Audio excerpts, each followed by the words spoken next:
Most building owners pay close attention to temperature and almost no attention to humidity. That gets the problem almost exactly backwards. Temperature is the variable your occupants are going to complain about, but humidity is the variable that quietly destroys buildings, triggers mold claims, damages inventory, and sets up health risks nobody connects back to the HVAC system until the damage is already done. This video is on what humidity actually does, what range is safe, and why shoulder seasons are where most of the problems start. Hello, I'm Nicholas Napp. Humidity is the indoor air quality variable I most often see ignored in small commercial buildings, and it is almost always where the expensive problems start. The reason humidity gets ignored is not that it's unimportant. It's that the tools most small buildings use to manage climate don't show it. Every thermostat in the country reads out a temperature. Almost none of them read out relative humidity with any precision, and they certainly don't do it on a room-by-room level basis. The controller treats humidity as a side effect of cooling, not as an independent variable to be managed. And so occupants complain about temperature because temperature's the thing they can see. Very few people complain about humidity until the wallpaper or paint peels, or the ventilation system runs a musty smell through every zone on a Tuesday morning in April, and by then the damage is already pretty advanced. The tool shapes the attention, fix the tool, and the attention follows. The healthy range for indoor relative humidity is well established. ASHRAE 55 recommends 30 to 60%. The classic Sterling-Arundel-Sterling chart from 1985, which is still cited in almost every modern indoor air quality standard, shows why. Below 30%, you get respiratory irritation, dry eyes, increased virus survival in the air, and static discharge problems. Above 60%, the problems are different, but in many ways worse. Mold growth risk climbs sharply above only 65%. Dust mite populations thrive. Condensation forms on cold surfaces, often inside walls where nobody can see it until the drywall bulges. The right range isn't optional, and it's not preferential, it's physical. Biology and materials both have a narrow band where they don't fail. Stay in that band and the building stays healthy.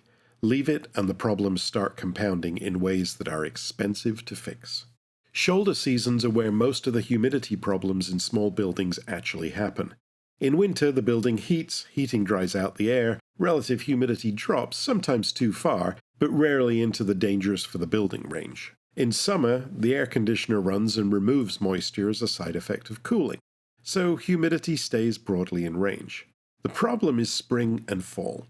Outside temperature is mild, the building doesn't always need cooling, so the AC might be off. But the outside humidity is high, and so moist air leaks into the building through doors and windows and envelope gaps, and the HVAC isn't dehumidifying because it's not running. So indoor relative humidity climbs steadily over several weeks. It crosses 65%, it stays there, mold sets up where there wasn't any. Wood absorbs moisture and swells, adhesive bonds weaken. This happens every year in most small commercial buildings that don't have continuous humidity monitoring. And it happens because nobody's got the data, nobody's watching during the exact weeks the problem is active. Continuous data makes it visible the moment it starts, and then you can address it. Here's what humidity actually costs a building when it's ignored. Mold remediation, once mold is established, runs $15 to $30 per square foot of affected area. That's based on EPA guidance. A 200 square foot mold event is easily a $10,000 remediation. A serious basement event, $50,000 or more. Then there's add-on effects like inventory damage. Anything hygroscopic, wood, paper, electronics, textiles, produce, loses value when it absorbs too much moisture. For example, a couple of weeks of high humidity in a packaging room could end up costing more than the entire monitoring system you should have installed. Insurance is another category of concern. Many commercial property policies exclude claims where humidity records show pre-existing conditions. If you didn't know that the humidity was high, you can't prove that you didn't know that. If you had continuous data and you acted on it, you have evidence. Without data, you have exposure. Humidity is cheap to monitor, but it's incredibly expensive to ignore. Humidity is uneven in a building, more uneven than temperature.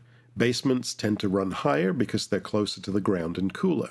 Top floor exterior corners run higher because envelope leakage is worse there. Rooms with hygroscopic inventory, storage areas, produce coolers, craft production spaces, they may run higher because the material itself holds and releases moisture. A useful humidity sensor placement is not one sensor in the middle of a building. It's sensors throughout the building wherever humidity is likely to drift out of range, and they should be monitored continuously. The cost of placing sensors this way is negligible compared to the cost of the first mold claim that you prevent. Temperature is what occupants complain about. Humidity is often what actually decides whether a building survives into the next decade. 30 to 60% is the healthy band. Shoulder seasons are the risk window. Continuous data throughout your building is the inexpensive answer. There are more details on FractionalBAS.com. The next video in this series gets into the operational side, starting with the HVAC schedule optimization without new hardware. Thanks for watching.